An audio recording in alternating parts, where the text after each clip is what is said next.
प्रिय विद्यार्थियों, मैं professor Anuradha Gupta, associate professor in history, LBS government PG college Kotputli, आपका इस वीडियो लेक्चर में स्वागत है।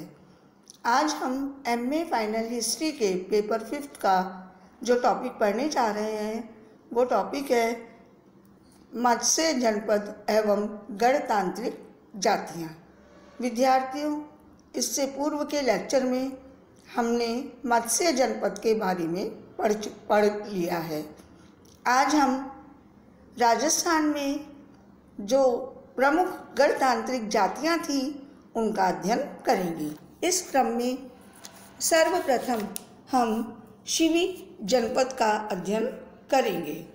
शिवी जनपद राजस्थान में चित्तौड़ के उत्तर पूर्व में नगरी, जिसे मध्यमिका भी कहा जाता है, नामक स्थान से प्राप्त सिक्कों पर शुंगकालीन ब्राह्मी लिपि में मध्यमिकेय शिवी जनपदस्य अंकित मिलता है।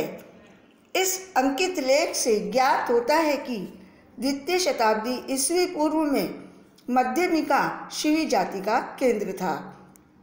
वैदिक काल में संभवतः ये शिवी लोग पंजाब प्रदेश में निवास करते थे। ऋग्वेद के अनुसार शिवी जाति की राजधानी शिवपुर थी तथा राजा सुदास ने उसे अन्य जातियों के साथ 10 राज यज्ञ में पराजित किया था। प्राचीन शिवपुर की पहचान पाकिस्तान के झंग प्रदेश के निकट शोरकोट नामक स्थान से की जाती है, लेकिन प्रसिद्ध विद्वान नंदलाल डे के अनुसार शिवी जाति का प्रमुख स्थल स्वात की घाटी था। हमें 4वीं शताब्दी ईस्वी पूर्व के इतिहास से ज्ञात होता है कि जब सिकंदर ने भारत पर आक्रमण किया था तब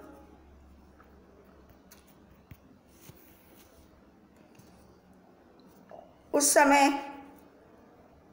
उसकी वापसी यात्रा के दौरान सिबोहिया शिवी जाति से उसकी मुठभेड़ हुई थी। उच्च कोटि के शास्त्रीय ग्रंथ लेखकों ने शिवी जाति का बड़ा रोचक वर्णन किया है। इन विद्वानों के अनुसार शिवी जाति एक लड़ाकू तथा जंगली जाति थी, जो युद्ध के समय अपनी पड़ोसी जाति अर्जुनायनों से सहयोग ले लिया करती थी। डियोडोरस के मतानुसार शिवी जाति ने सिकंदर के साथ मैत्रीपूर्ण व्यवहार किया था तथा सिकंदर को अनेक उपहार भेंट स्वरूप प्रदान किए थे।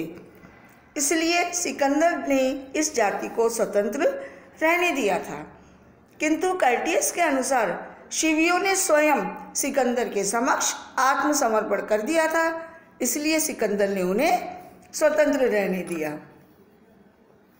लेकिन जब उन्होंने देखा कि उनकी स्वतंत्रता खतरे में है, तब वे अन्य जातियों के साथ पंजाब से राजस्थान की ओर आ गए।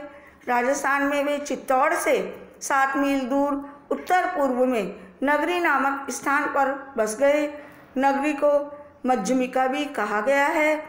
संभवतः यूनानियों के संपर्क और प्रभाव के फलस्वरूप शिवी लोग आर्थिक दृष्टि से सुदृढ़ हो गए, जो उनके सिक्कों से प्रमाणित होता है।